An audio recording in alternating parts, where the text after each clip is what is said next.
สวัสดีค่ะเด็กๆวันนี้มาพบกับคุณครูอิ๋ว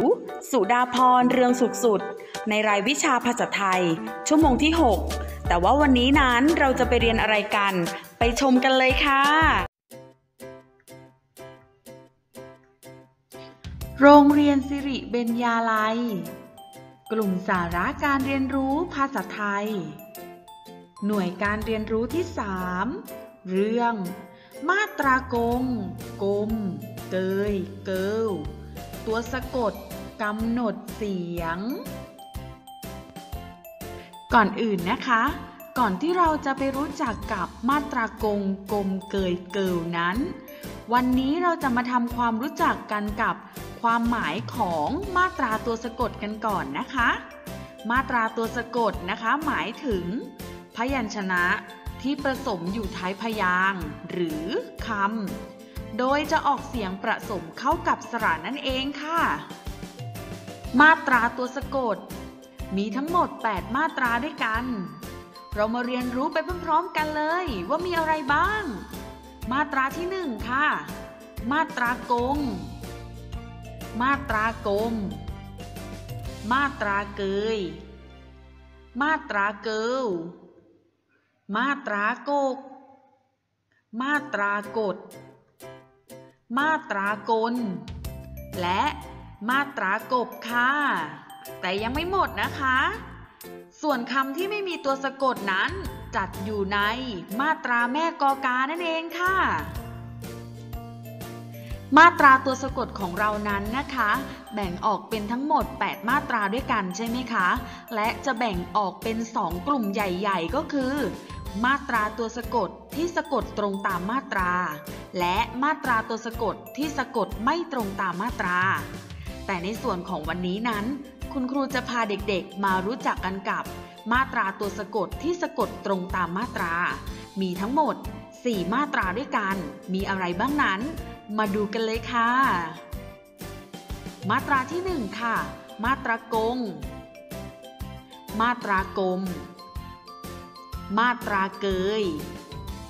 มาตราเกิลค่ะ4มาตรานี้นะคะจะมีตัวสะกดเพียงตัวเดียวหรือ1ตัวเท่านั้นเป็นตัวสะกดที่ตรงตามมาตราและออกเสียงตามตัวสะกดนั้นเลยค่ะมาค่ะเด็กๆวันนี้คุณครูจะพาเด็กๆมารู้จักกันกับมาตราตัวสะกดมาตรากงค่ะมาตรากงนั้นอย่างที่คุณครูได้อธิบายไปข้างต้นว่ามาตรากงเป็นมาตราตัวสะกดที่มีตัวสะกดตรงตามมาตราหรือมีตัวสะกดเพียงตัวเดียวเท่านั้นมาตรากงจะมีงองูเป็นตัวสะกดยกตัวอย่างเช่นคำว่าเก้งก้างเคว้งคว้างช้างพังช่วงชิงหรือคำว่าเหมืองนั่นเองค่ะนักเรียนสังเกตดูคำเหล่านี้ที่คุณครูยกตัวอย่างให้ดูนะคะ